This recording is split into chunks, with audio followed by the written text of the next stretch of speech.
السلام عليكم ورحمة الله وبركاته. الحمد لله رب العالمين، وبه نستعين على أمور الدنيا والدين. أشهد أن لا إله إلا الله، وأشهد أن محمدا عبده ورسوله. اللهم صل على سيدنا محمد وعلى آل سيدنا محمد. قال الله تعالى في القرآن الكريم: أعوذ بالله من الشيطان الرجيم، بسم الله الرحمن الرحيم. ولا تصعر خدك للناس ولا تمش في الأرض مرحا، إن الله لا يحب كل مختال فخور. Sadaqallahul azim. Ma'asyiral muslimin rahimakumullah. Puji syukur kita panjatkan kehadirat Allah Subhanahu wa taala. Allah yang selalu memberikan kita nikmat yang begitu banyak, nikmat yang begitu luar biasa. Sampai saat ini iman dan Islam kita selalu terjaga di dalam hati kita, sehingga kalimat la ilaha illallah Muhammadar Rasulullah masih sering kita ucapkan, baik itu secara jelas maupun secara batiniah. Alhamdulillah, nikmat ini semua dari Allah. Maka kita harus jadi orang-orang yang selalu bersyukur kepada Allah. Jangan menjadi orang-orang yang kufur akan nikmat-nikmat dari Allah Subhanahu wa ta'ala. Salawat dan salam selalu tercurahkan kepada Nabi Allah Muhammad sallallahu alaihi wasallam. Beliau adalah Rasul yang telah membawa dari zaman kegelapan hingga zaman terang benderang. Mari banyakkan kita salawat kepada baginda Rasulullah sallallahu alaihi wasallam. InsyaAllah nanti kita dipertemukan dengan beliau di jannahnya Allah. Amin ya rabbal alamin. Ma'asyiral muslimin rahimakumullah. Agama Allah ini, agama Islam ini adalah agama keindahan, agama kebaikan, agama perdamaian. Tapi kenapa ketika kita lihat sekarang ini, zaman yang membawa kita pada perubahan yang begitu luar biasa. Banyak orang-orang yang berilmu, banyak orang-orang yang pintar, banyak orang-orang yang cerdas, banyak orang-orang yang berpendidikan, banyak orang yang mempunyai kedudukan. Tapi apa? Mereka lupa akan asal muasal. Dari mana kita dilahirkan, dari mana kita dibesarkan, dan dari mana semua yang kita miliki saat ini. Mengapa bisa terjadi demikian? Banyak orang-orang yang lupa dari mana asalnya kita, dari mana kita dilahirkan. Bahkan kita lupa siapa yang memberikan semua ini kalau bukan Allah Subhanahu wa ta'ala. Kenapa demikian? Karena manusia sekarang memiliki sifat yang membawa kita kepada api nerakanya Allah. Apa itu? Sombong. Allah berfirman seperti yang saya bacakan di awal tadi, dan janganlah kamu memalingkan mukamu dari manusia karena sombong, dan janganlah kamu berjalan di muka bumi dengan angkuh.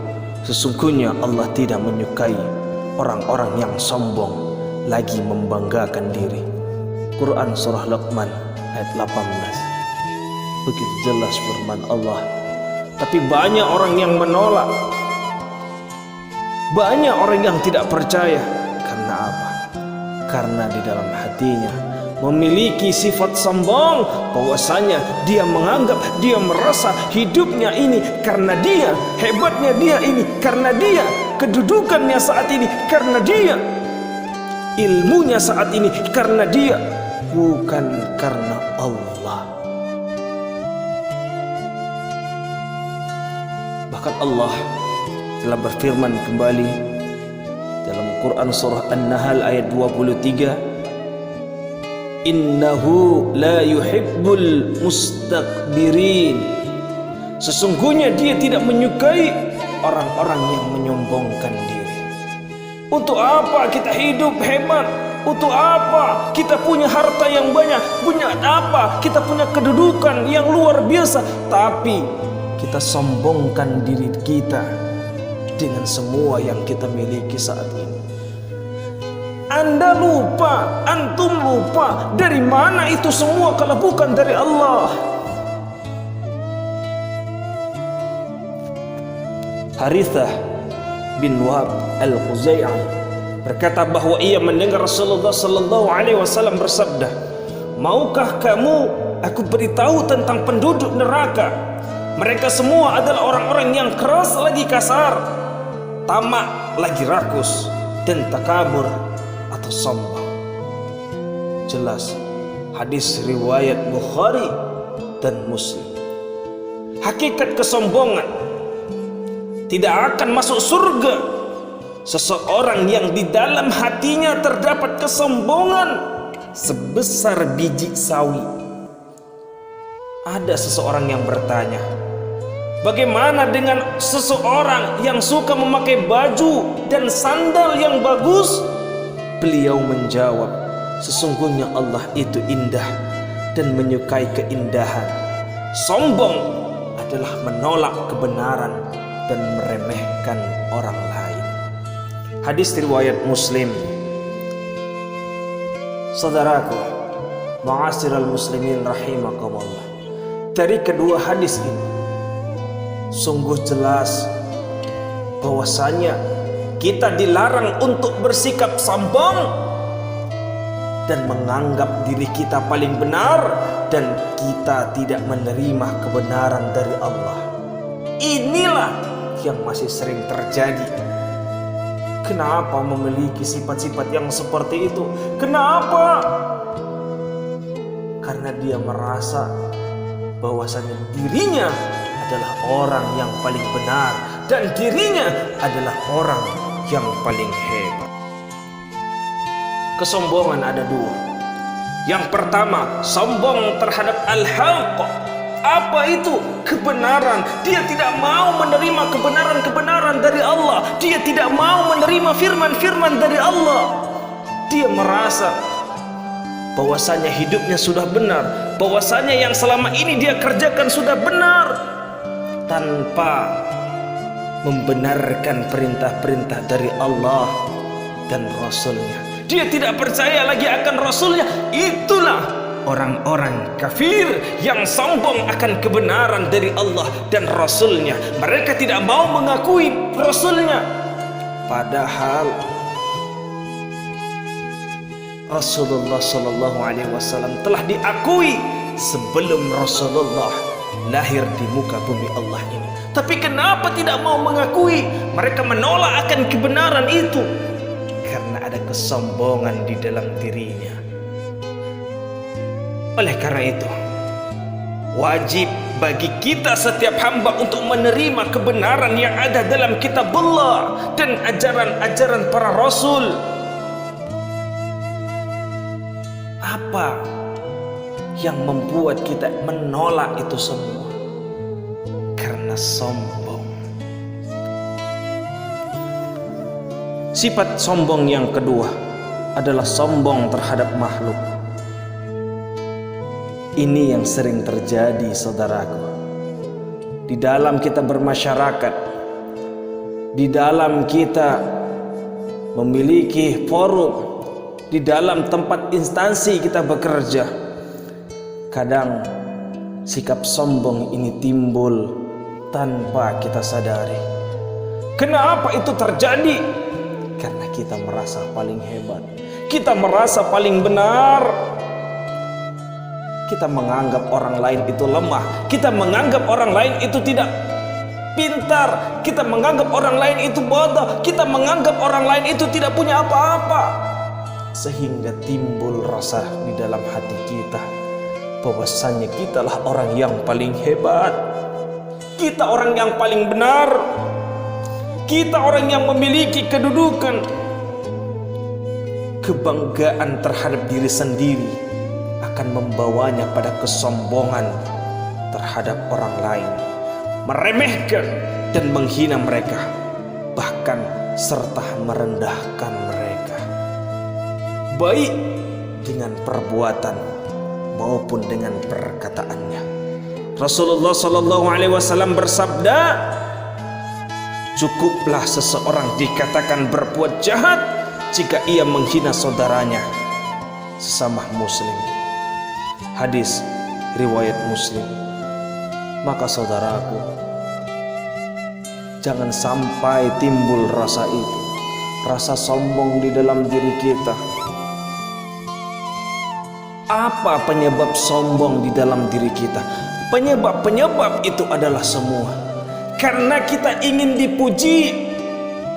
Saat ini kita punya kedudukan yang hebat, kita dipuji-puji, kita dianggap hebat, kita dianggap agung. Kita jadi ustadz yang kondang, semua orang memuji kita, padahal itu bisa jadi kesombongan di dalam diri kita. Kita menjadi anggota DPR, anggota DPR RI, anggota DPR kabupaten yang membuat kita semakin bangga dipuji-puji orang.